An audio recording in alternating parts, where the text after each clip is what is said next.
So cultivate our motivation. And it said that the self-centered thought is the source of all our problems.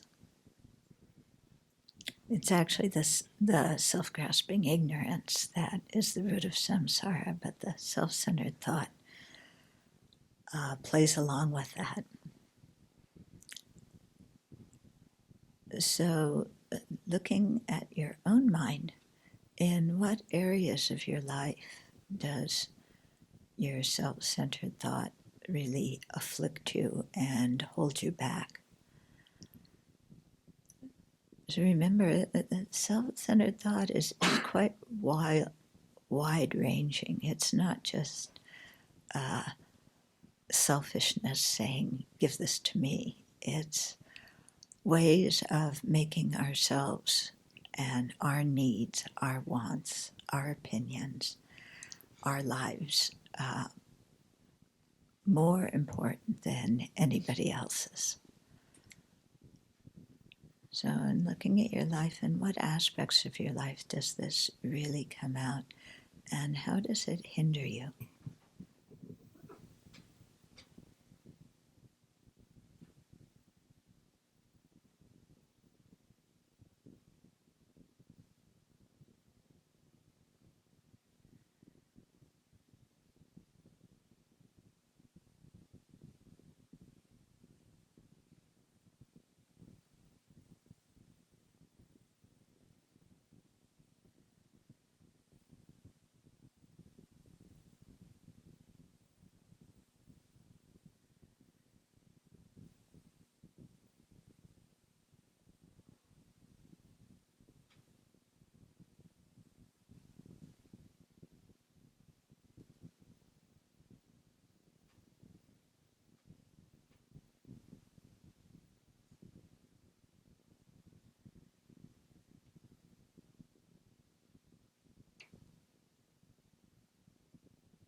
And what ideas do you have on how to skillfully work with that self-centered thought?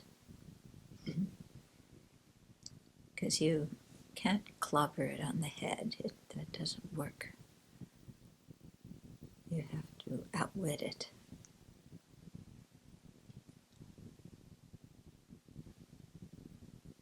So what ideas do you have for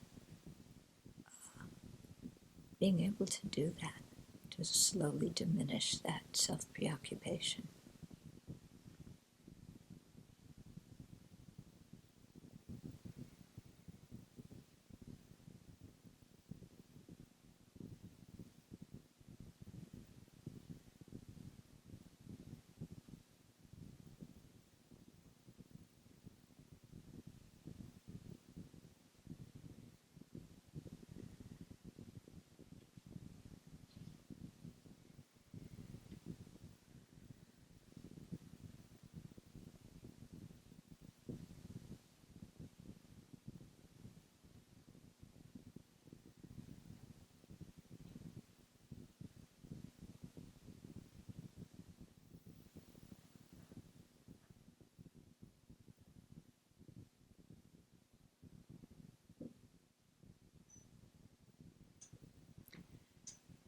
And then imagine being completely free from that self-centered thought. And what would that be like?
And so I have a strong aspiration to be free of that self-centered thought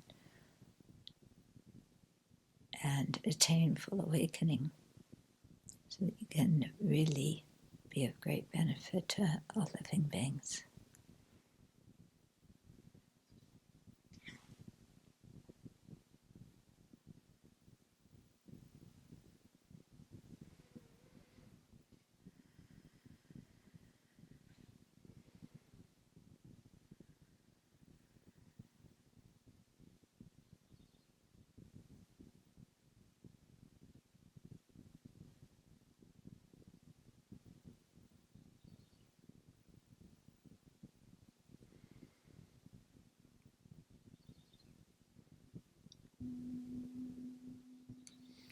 Was that meditation a little uncomfortable? Did you notice the room was not as quiet as it usually is? Not only from the fan, but from people. Yeah. So, actually discovering the self-centered thought and identifying it. Some gross forms of it, yeah, that's not too difficult to do. But then other forms of it, we get really kind of confused. Is that selfish? Or is that just standing up for myself? Or, aren't I allowed to have regular human needs?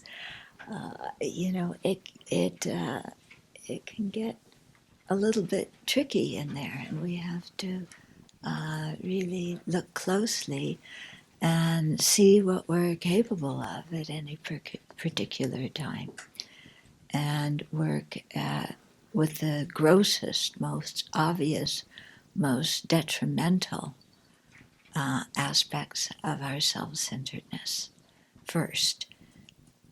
Okay. So that may be in terms of how it manifests in attachment and greed, wanting things, or how it manifests in anger, hatred, jealousy, arrogance. So you have to see kind of what it is. There's many different levels. For some people, self-centeredness manifests most strongly as putting oneself down and feeling guilty and responsible for everything that goes wrong, whether it's actually their responsibility or not. That's another way of being self-centered. Yeah. I'm so bad. I can make everything go wrong. And I do make everything go wrong, and I'm to blame for everything. So then we become a star in our own way, don't we? So it's very important when we, are looking at the self-centered thought, not to beat ourselves up for having it, because that can wind up as a lot of self-hatred, which is just more self-centeredness. So it's very important to see the self-centeredness as our enemy, not as who we are. Okay, if we see, oh, I'm just inherently selfish and something's wrong with me, no, my self-centeredness afflicts me too. It's the one that lies behind all my creation of negative karma. Because we don't create negative karma with a mind that says, I want to benefit other people. Yeah, that's not what makes us do the 10 non-virtues. It's a mind that says, me first. Yeah, oh, that sounds familiar, doesn't it? Me first. A mirror, me first. Yeah. So that definitely creates problems. Okay. Because why should we be first? Yeah. Why? We believe in democracy. There's over 7 billion human beings on this planet. If we vote, who's more important, me or the other 6,990,000? No, 6,999,000, and so on. You know, who's more important, me or everybody else? Yeah, if we believe in democracy, you know, the vote's easy. Okay. But our thing is, if I'm not the most important one, does that mean that I'm the worst one? See, we go from that. If I'm not the most important one, then I'm the worst one. But that's also making ourselves very important. Okay. So it's interesting in Buddhism. In one way, we're really encouraged to get rid of our self-centered thought because we aren't the foremost thing in this universe. I mean, really, believe it or not, I know it's hard to believe, you know, because each one of us is convinced that we're the most important ones in this universe. So, you know, really dealing with that is, you know, quite revolutionary. Yeah. But that doesn't mean that we're worthless, because one person acting in virtue can be very, very helpful to the entire planet, just as one person acting in non-virtue can be extremely harmful to the entire planet. Okay. So in one way, we are important because as one individual, if we're able to practice and transform our mind and really do something good with our lives, then we can really do something good with our lives and be of great benefit, yeah, whether we become famous or not. So becoming famous isn't necessary to do great benefit. We always think it is. Yeah. If you're not famous, then how can you be of great benefit? But, you know, you look at different ways that different people help and who they benefit, how they benefit. You know, they can be of great benefit through the ripple effect, even though hardly anybody knows them, and, you know, people may not really appreciate them. Okay, so we have to get rid of this idea that to be of great benefit, everybody has to know your name. Yeah, you have to be famous, you have to be recognized, you have to have an award. Okay, you have to have the USDA stamp of approval. Yeah.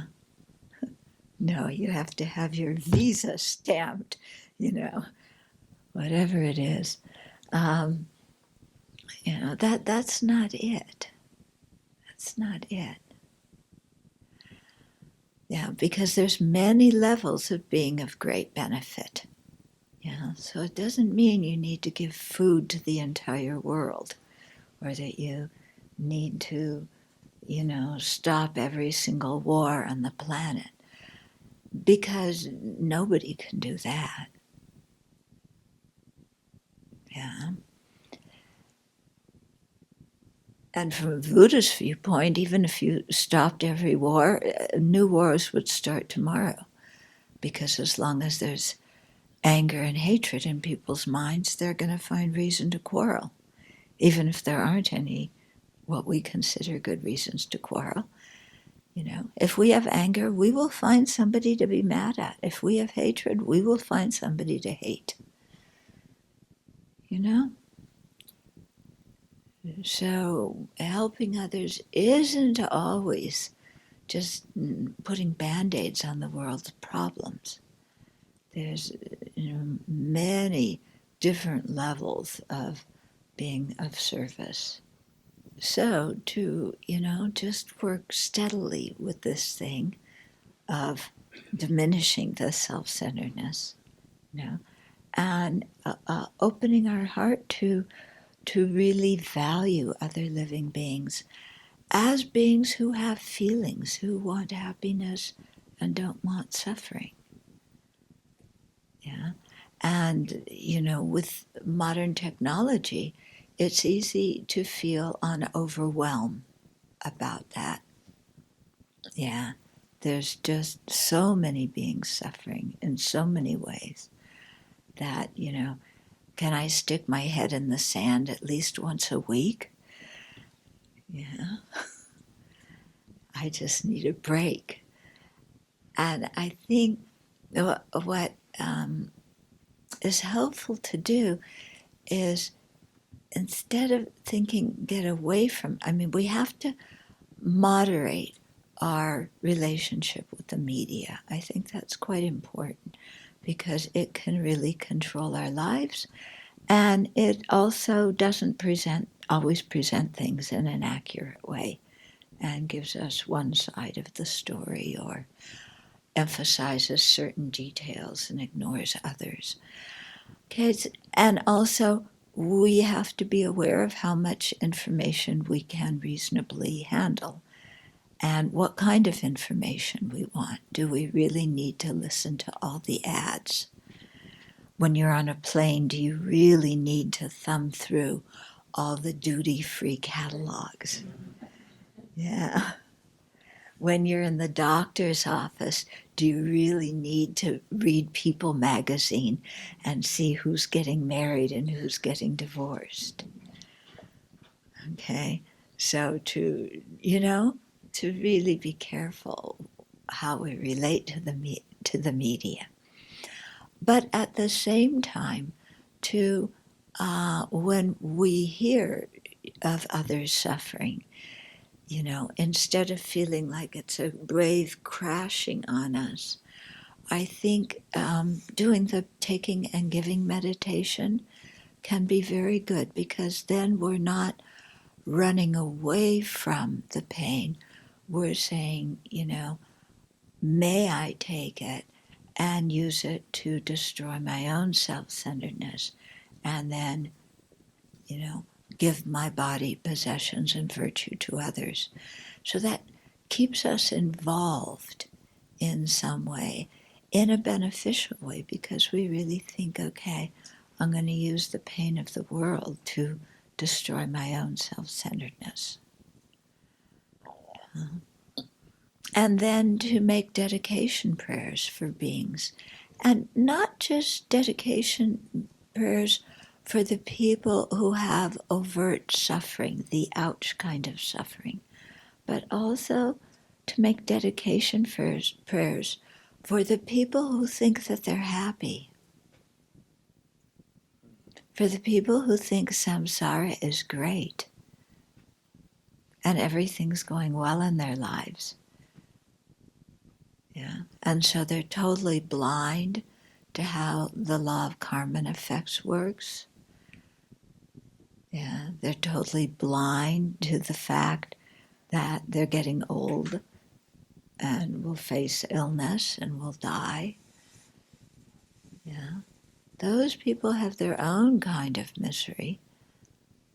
And, so when we make prayers to really include all sentient beings, to not be partial.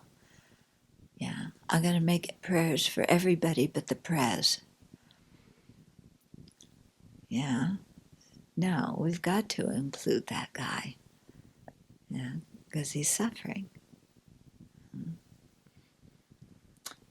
Okay. So dedication verses, I think, are quite helpful. And it's fine to dedicate for our own awakening. In fact, we should and we must dedicate for our own awakening. Steer the merit in that way. Okay, so the next is the Mandala offering, which I'm not going to go into in great depth, except to say, imagine the world with everything that you're attached to and everything you think is beautiful, and offer it to the Buddha. And I think it's helpful there to put the people you're attached to in the mandala offering as well. You don't just need the precious minister and the precious queen and the great treasure vase, okay? Because I don't think you have a lot of attachment. And, you could offer 100 million of those in your mind to the Buddha and not sweat 1 ounce, okay? But think of the people you're attached to.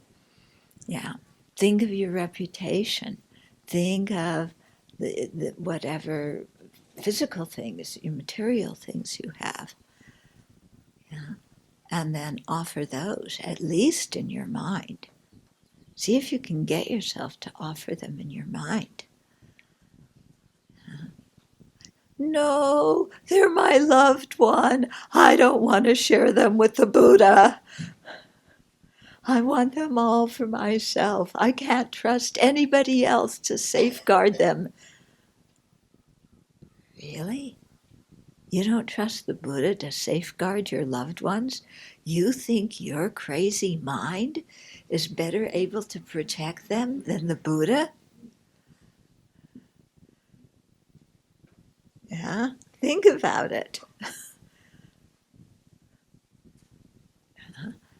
And, and so offer those people, because face it, wouldn't they be better off under the protection and guidance of the Buddha than under the protection and guidance of your possessive, jealous, arrogant mind full of expectations and strings? Yeah? Wouldn't they be better off under the Buddha's guidance? Yeah. You say you really love them, then let the Buddha guide them. Yeah. So interesting. You go to, many in Taiwan, Singapore, Malaysia, the Chinese community is like, oh, we have so much reverence for the monastics, but not my son and not my daughter. Yeah, because they need to carry on the family name, especially the sons. Daughters, but sons carry on the family name. They cannot go unordained. Daughters, I don't want to either, because they're the ones who are going to help me when I'm old. Yeah. But we think it's so wonderful that there's Sangha, and we want them to pray and do virtuous things. Yeah. Well, don't you think something's wrong with that way of thinking?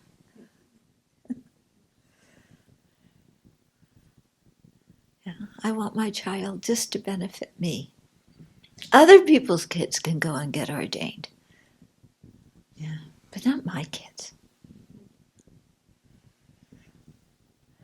Okay. So offer it all. We also offer our enemies. Now you might think, oh good, finally I can get rid of them. Yeah, definitely this person needs the Buddha's guidance. I'm giving them to the Buddha. Buddha, please, you handle this one. I can't do it anymore. Okay. No, it's not exactly like that, If we offer friends, enemies, and strangers, we should offer with some compassion, wanting that person to be happy, hoping that they will encounter the 3 jewels.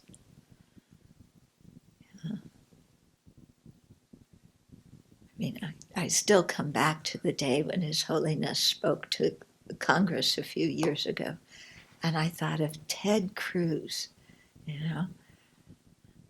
listening to His Holiness. Even His Holiness only spoke 15 minutes. I thought, he made a karmic connection,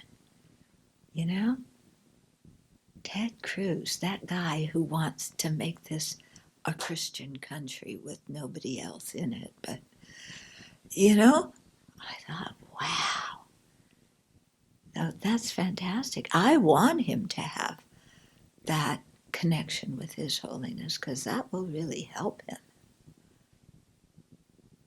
Yeah. Would help Mario Rubio too, don't you think? Yeah, he might care about the people in Florida getting killed by guns. Yeah? So we should really think of, people that whose values we disapprove of or whatever. Have some compassion for those people and think, if we can't be the one who can benefit them, may they meet other people or other circumstances that will benefit them and help them become more compassionate. The mandala offering, as it's written here, is according to ancient Indian cosmology. So you don't really have to believe there's Mount Meru and 4 continents and 8 subcontinents and these kinds of things. Okay, that's ancient Indian cosmology. I have a friend who rewrote the mandala offering, kind of according to our values. Do any of you have it on your computer? So I think his way is the way to think, and you can change it further and add in things that you think are important to offer. Yeah. One thing that we do is we often think of our merit being transformed into beautiful things. Yeah, so you're offering beautiful physical things, but thinking that it's your offering of merit. So here is the circle of my totality. This is the center of my totality, the axis mundi. This is the environment in which I live. These are the oceans and mountains, the lakes and the rivers, the rocks and trees. These are beautiful places I treasure, the plants and flowers, the wildlife. These are the cities and towns that I live and work in, their value and downfall. These are the people I live among and work among. They are my friends and acquaintances, those I depend on. These are the people I struggle with, the objects of my aversion and confusion. This is my work, my livelihood, my action in the world. This is my home, my garden, and my possessions, the things I treasure and value, and the objects of attachment. These are my loved ones, my family, my private life. This is the body I inhabit in this life. These are my sense pleasures, the food, the music, the beauty I value. These are my dreams, my ambitions, my plans. These are all those things that I wish for in my life that may or may not come to pass. These are my qualities, my talents and gifts. This is the knowledge and learning I have gained in my life. These are my habits, my emotional problems, my wounds. This is the core of my identity that I hold on to as real. This is the spiritual journey I am on. These are the qualities and realizations I aspire to. These are the obstacles and difficulties of the path. These are the essential ingredients of my awakening. This is the treasure of my Buddha potential. This symbolizes my awakening, my victory over confusion and suffering of myself and the confusion and suffering of all sentient beings. I offer this mandala of my essential totality and surrender my being to all the Buddhas for the welfare of all sentient beings. Please bestow your blessings. Yeah. Then he goes, on all these objects of my mind's 3 poisons, coveted friend, foe, and stranger, body, wealth, and worldly pleasures. Without a feeling of loss, I surrender, I give. Receive them, please, and free all beings from their bondage. Om Idam Guru Ratna Mandala Kamniryatayami. So nice, isn't it? Yeah. So what it's really, thank you. What it's, that's the kind of mind that we should have when we make the mandala offer. We're not holding anything back. It's like everything that is connected to us and that in some way or another we derive some ego identity with, offer all of that and offer it with a mind that is not feeling lack, not a mind of poverty. Okay? So often we have this mind of poverty. I'll give it, but then I won't have it. But instead, just really with a mind that sees the more I can give of myself, the more I can release my attachment, the more I can get rid of my self-centeredness, the happier I'm going to be and the happier everybody else is going to be. So there's no sense of poverty in our giving. Yeah, Rob Priest wrote it. I don't know the name of his book. He's a therapist and a long-term Buddhist. Listening to that version of it, actually, I had a real tightening that I don't normally have with the other one because of all the things that I could relate to. So it was very powerful to hear that and to feel my tightening, not wanting to let it go. Thank you. Yep. So when you see those things in yourself, don't see them as, oh, something's wrong. It's like, that's the enemy that's holding me back. Now I can see it clearly. Yeah, so when you see that kind of stuff, really rejoice. And then nudge yourself, because you can see how hard, even mentally, it is to think of relinquishing our whole identity. Yeah, because we have carefully implanted ourselves in this environment amongst external climate, cities, towns, certain people, occupations, everything, family, that through which we create an identity of who we are and what we like and what we're good at and what we don't like, and and we just build up this whole identity that is not who we are. Yeah, so we create something that is a fantasy, and then we hold on to our fantasy. Yeah, that's suffering, isn't it? Yes. Yeah. So, when we have to think of giving up that fantasy, then it's like, but this is everything I've worked so hard to become and to have and to present myself as. And I can't give it up. This is me. Anyway, I don't want to give it up. It's me. Yeah. And no, it's not me. It's not me. Mm-hmm. And if you have any doubt that it's not you, then do the meditation imagining your own death and see what of it you can take with you. Yeah. I mean, in the old Egyptian things, they put all these useful objects in the tomb, even with the body in the tomb. Then you discover them a few centuries or millennia later, the body's still there and the possessions are still there. They didn't go with the person. Yeah? Person's gone through we don't know how many lifetimes. Yeah? And that body and those possessions are of absolutely no use to that person who cherished them so much.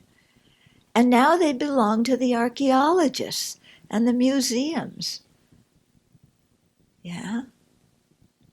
Then finally I'm going to be famous.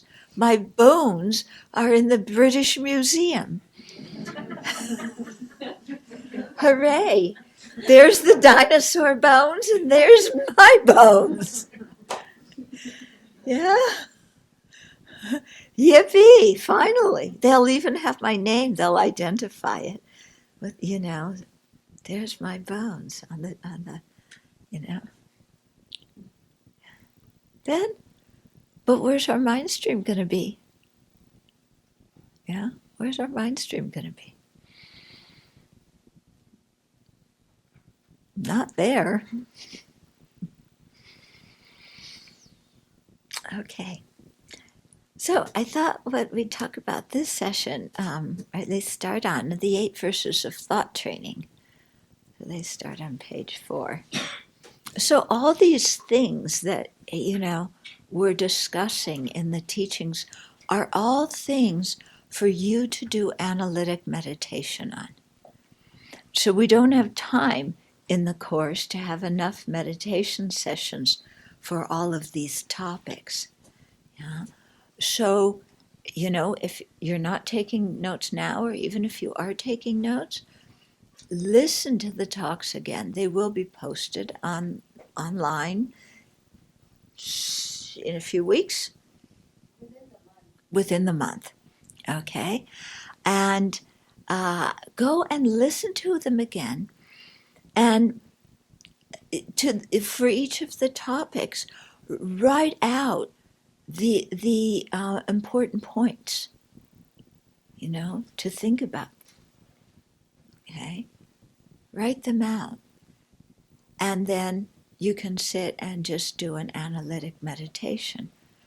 Or if you don't even need to sit in meditation position. If you really want to, you can sit in your lazy boy.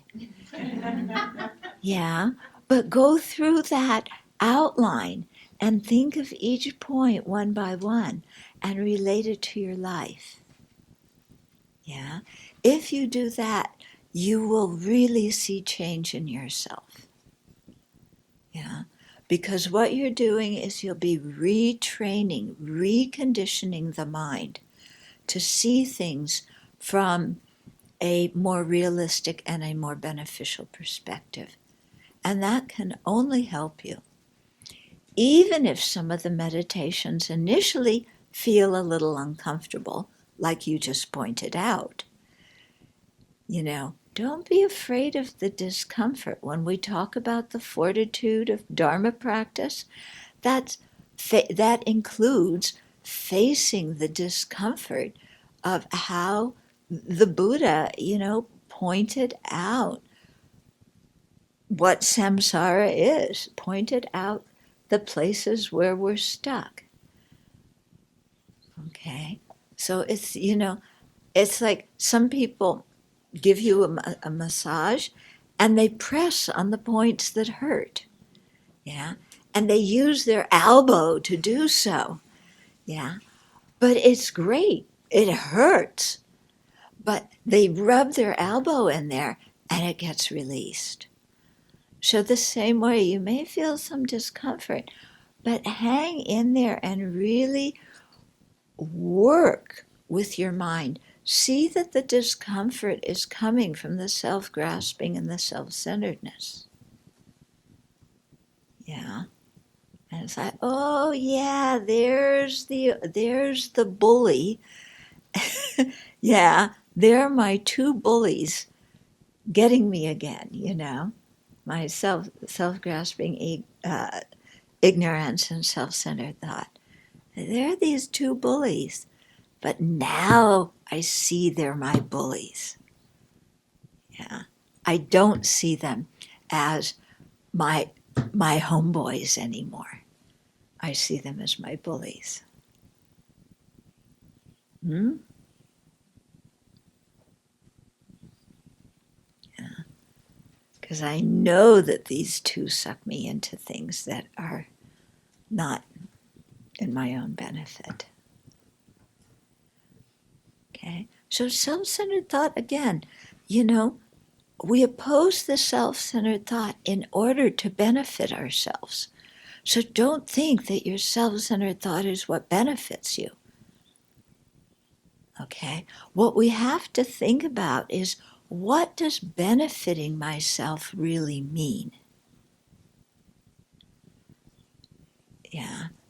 Given that I'm in cyclic existence, where my body mind are under the influence of afflictions and karma every single nanosecond of existence, then what is it that's going to benefit me? Yeah, what benefits me and what harms me in the disguise of benefiting me? Okay? Hating my enemies, retaliating, making them suffer. Oh, that's my self-centered mind, and I feel so good I got even with those people. Does that benefit me? No. Okay, what does benefit me? What kind of mental state does benefit me? That one of vengeance doesn't benefit me. What one does benefit me? Compassion. Oh, but I'm afraid if I'm compassionate, then I'll suffer so much because I have to give everything to everybody else, then I won't have anything at all. And if I'm compassionate, then I'm going to be worried about everybody. I'm going to be crying day and night because I can't bear their suffering. I don't want to be compassionate. Okay, so if you have that kind of resistance in your mind, that again is the self-centered mind and the self-grasping ignorance that totally misunderstands what compassion means. Okay, that isn't what compassion is going to do to us. It's not going to make us blubbering, crying babies, that everybody walks over and takes advantage of. Yeah, that's not what compassion does. Compassion makes us strong. Okay. Compassion and fortitude make us strong. Yeah, they help us to think clearly instead of having a biased mind. Yeah.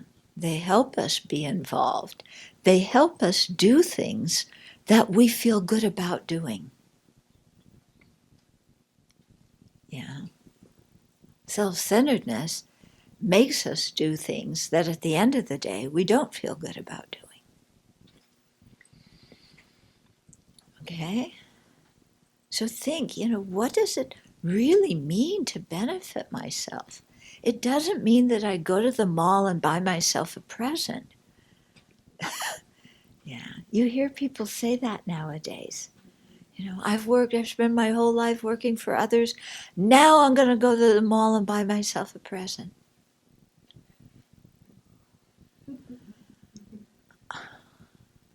I don't get it, I go to the mall, what am I going to buy? They don't have my style. Yeah. I hate going to the mall. I get sensory overload and confusion. Even going to the drugstore. Venerable Jimmy and I went to the drugstore last week to look for some vitamins. I said, please, you find them. I can't function among all of this stuff. I just stood there like, yeah. I don't know how it is in India, but when I lived in India in the 70s, it was so easy. There was only one of everything, Yeah, you go to the store, you want cookies. There's milk bickies, that's it. That's all you get. Yeah, now they have different kinds of cookies in India, so you even get confused there. But, just think, what does benefiting myself mean? Okay. Yeah, because we hardly ever sit and really think about that, do we? Yeah, we think, of course, I'm important. I want to take care of myself first. That's self-centeredness.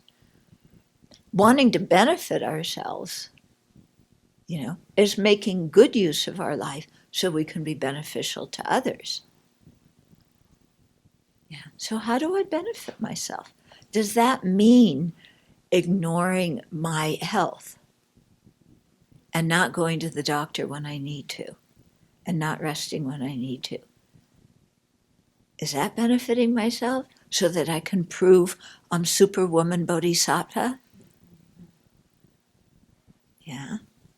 And I run around working so hard and then I collapse and then everybody else has to take care of me? Or I work so hard that I become cranky? Yeah. Does that benefit other people? Does that benefit me? Okay. So, does sitting there and eating everything that I like benefit me? No. Yeah.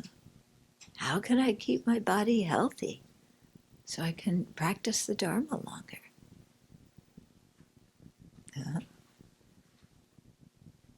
Because if I don't keep my body healthy, then somebody's going to find me laying on the floor from a stroke or a heart attack.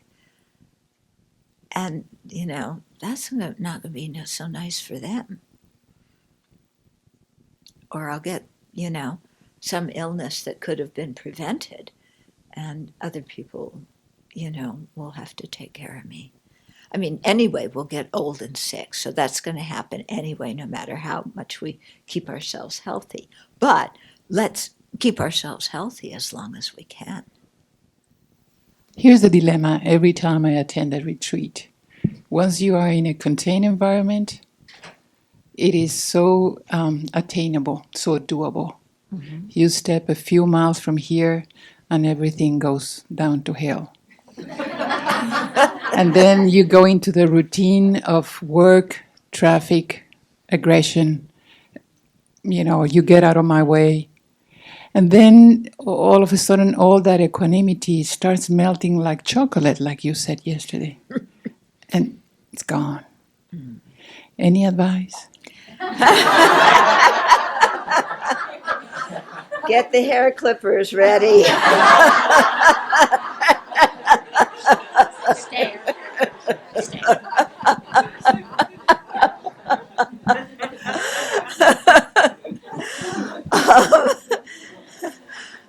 Okay. So I think to recognize that you do have a say-so over your life. Yeah. That you can organize your life in a way that is most conducive to practice, to keeping those mental states and enhancing them. And so to do that, then you have to give up something. So what are you going to give up? Okay. Maybe your smartphone.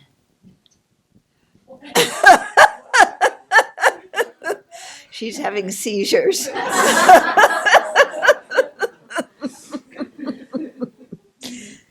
TV. Okay, start with TV. Get rid of your TV. Okay. Look at how you organize your day or your week. How many times during the week do you go out to pick up milk, pick up this, pick up that, pick up the other thing, always going out to buy this, that, or the other thing? How about going shopping once a week so that you keep a list and you go once a week and get everything you need, and then all the other days you don't go out and go shopping? That will save you a ton of time. Okay? Look at the social things you go to. What social activities are really satisfying? And which social activities are just kind of like, well, yeah, that was good, but yeah. So look, what connections with what people are really satisfying and stimulating, and where you feel connection and you can give to those people, and then just, the other things remain pleasant and cheerful to those people, but you don't have to have a huge social life. Yeah. I know everybody now thinks if you're not busy all the time, you don't have a life. Try not having a life. Yeah, it's much more relaxing. Gives you much more time than running around all day long. Yeah. Make friends with Dharma people. Yeah. Attend regular teachings. Or if there's not a center near you, look on the internet. I mean, we have all this stuff on the internet. It's not for, what is it? For Google's algorithms to watch. It's for living human beings to watch. Okay? So use the things that are on the line. Online, yeah? Don't feel like your life is out of control. Recognize that you can make decisions about how you want to spend your time. Yeah? And true, some people may not agree with it. Yeah. I want you to spend more time with me. I had a friend who she's very dedicated to the Dharma Center, and her kids, would always complain. They were kind of, at that time, they were like from 10 to 16, that age range. And Mom, we want you home. But then when she was home, all the kids were out. Yeah, they just wanted to know their mom was home. But they didn't have to be home. Okay? So, you can structure it around, I'll be home when you're home and we'll spend time together. Instead of I'm home in one room and you're home in the other room, and then you text me when you want me to make dinner because I'm your servant. Yeah. Yeah, parents see themselves as the kids' servants nowadays. Yeah. Hey, Mom. Well, no. Hey, Dad, time for dinner. Go cook. Yeah. Dad goes, yes. Yeah. Or Dad hands it off to Mom. Or there is no Mom or there is no Dad. Many families like that, too. Okay. So, really think about how you spend your time and how, recognize you have choice in there. Okay. I find that if I miss my daily practice more than one day in a row, I can really feel the difference. Oh, yeah. Yeah, just one day is not too bad, but two is just not doable. Yeah. Yeah. But better to not have one day. Yeah. Yeah. Because one day can easily lead to 2 days.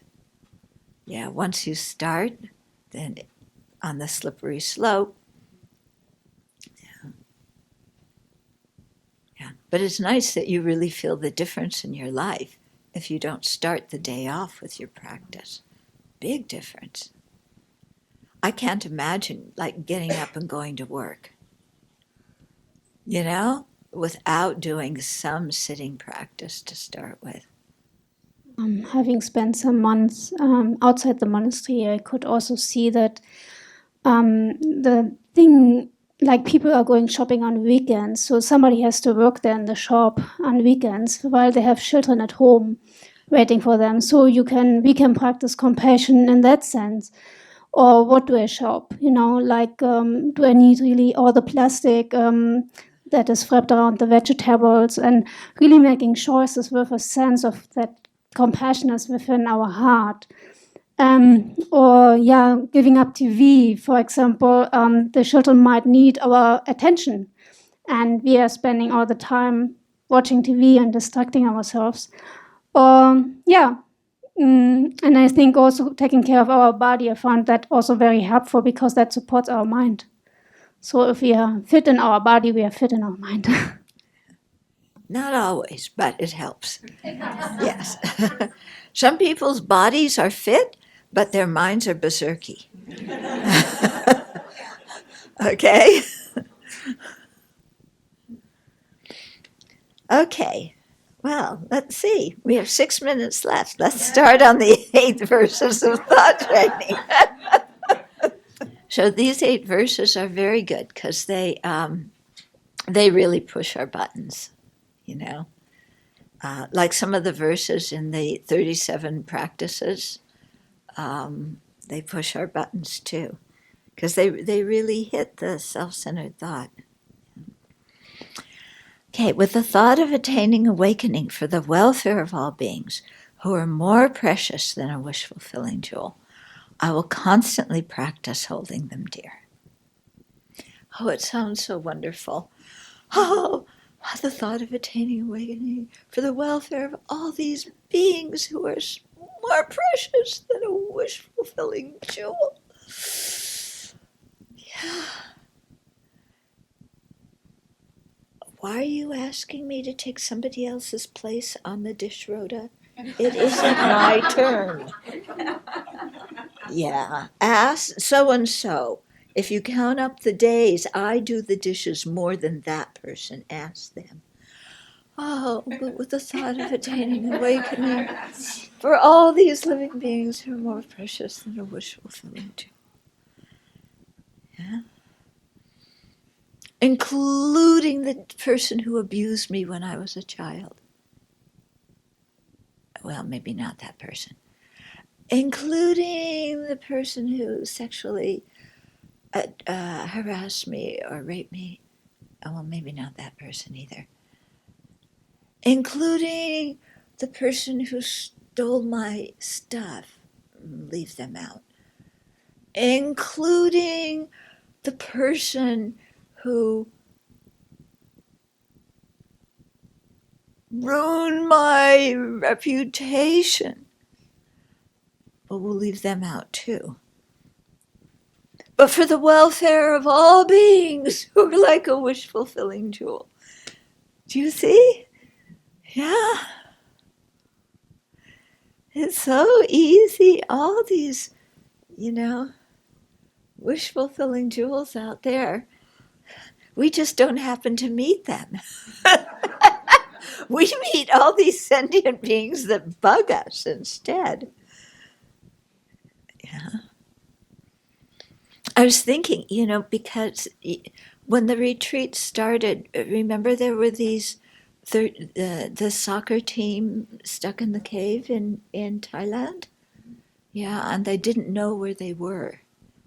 So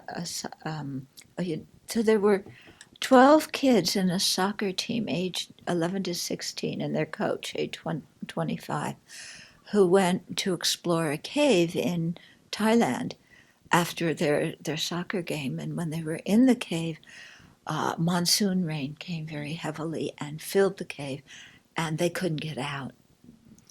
So people knew they were stuck in the cave, and they were in there 2 weeks before they could locate where they were. They located them, on the day, probably when you were driving here, because they located them on Monday, okay? Stuck in some cabin 3 miles from the entrance to the cave, huddled together where there's some air, but then the rest of the cave is filled and they can't get out. So this has been, the whole world has been focused on this.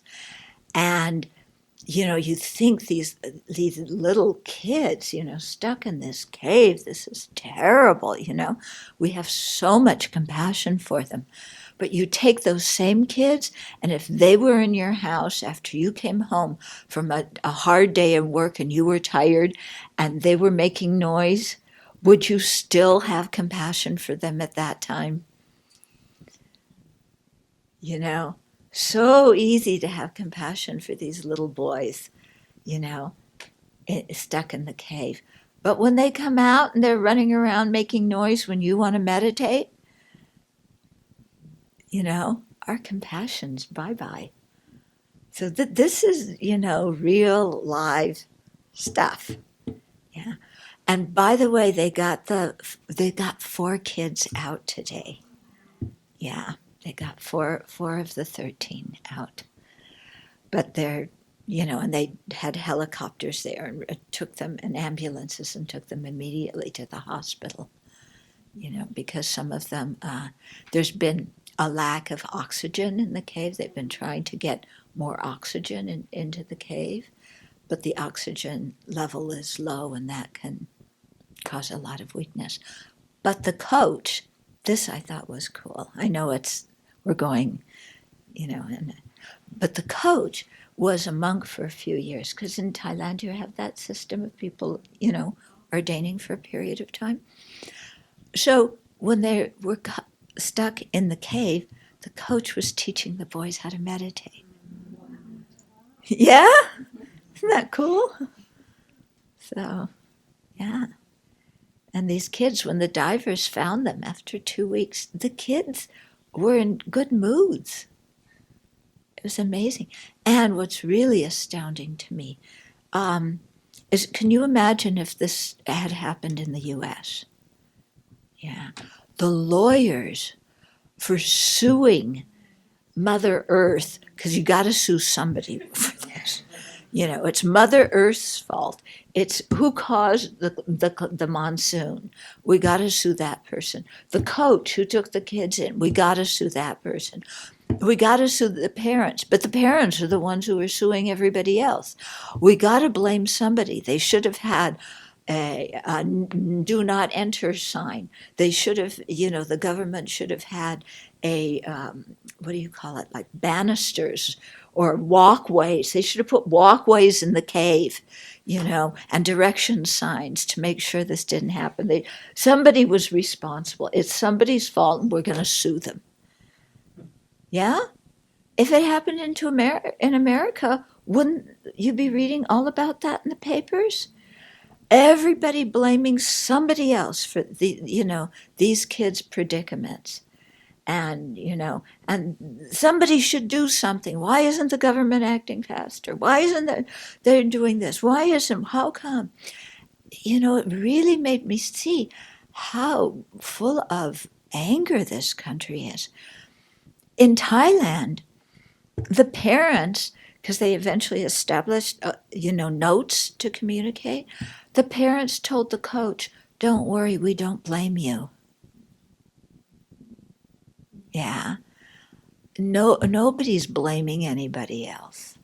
Yeah. Instead, you have divers from all over the world coming there to cooperate in this effort, because they have to set up this whole thing of putting extra tanks of oxygen along the way. They have to put a rope to follow, because you could get lost in this cave big time.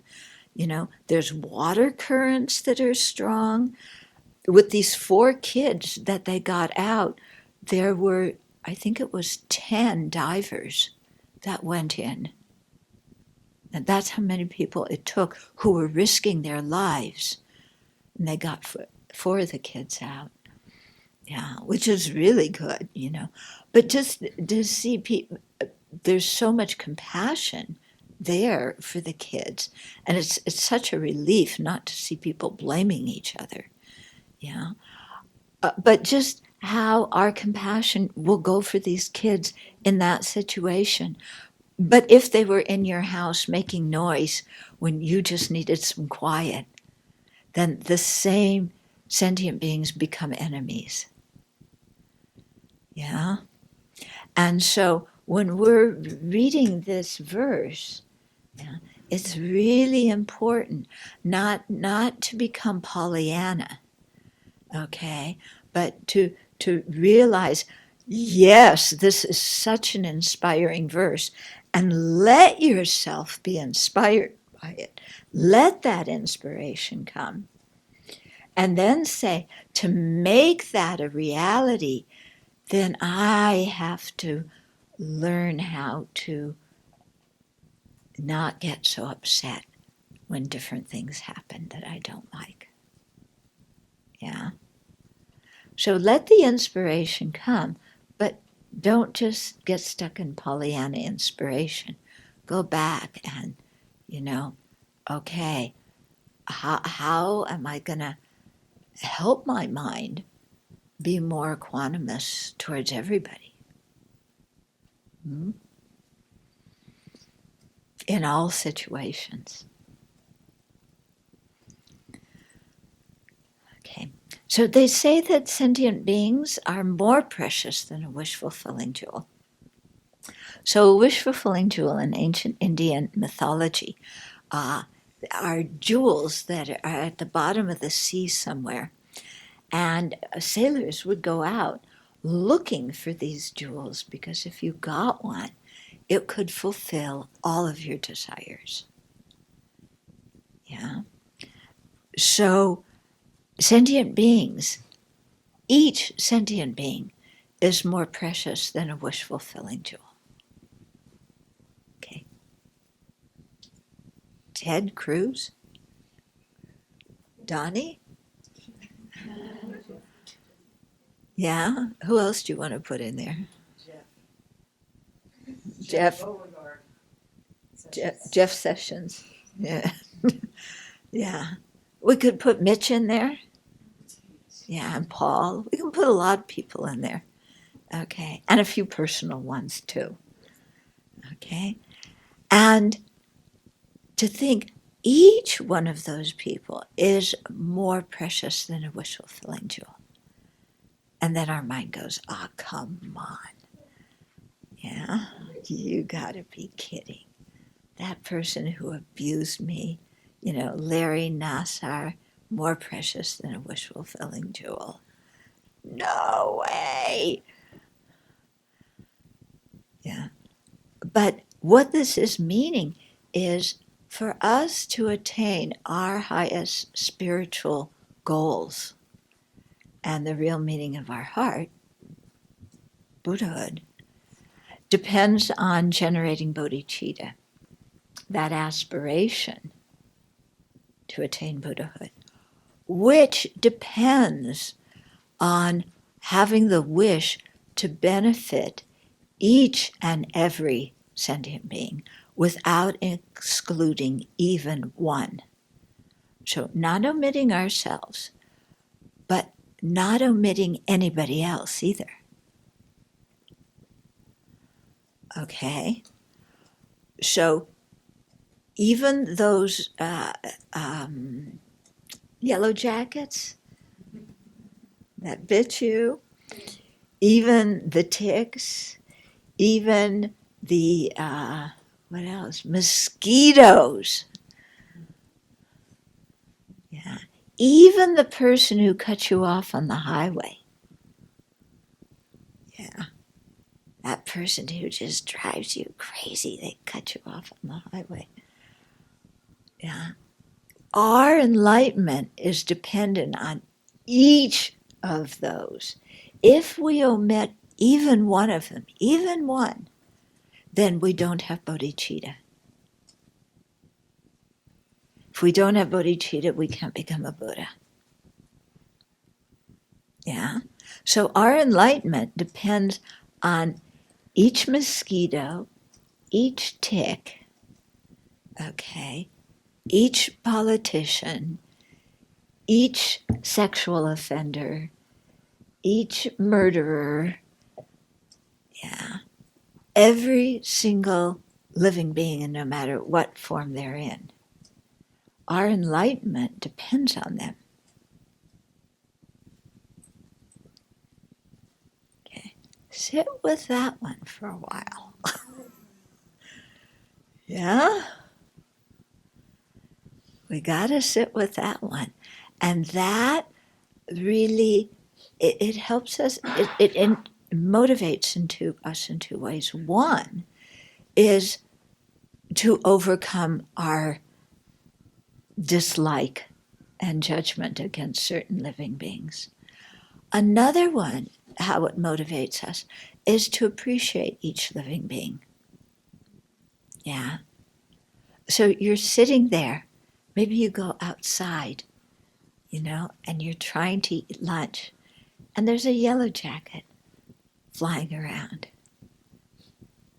And you think, my awakening depends on that yellow jacket. Yeah. Can I have compassion from the yellow jacket while I'm inside the building instead of outside the building? Yeah.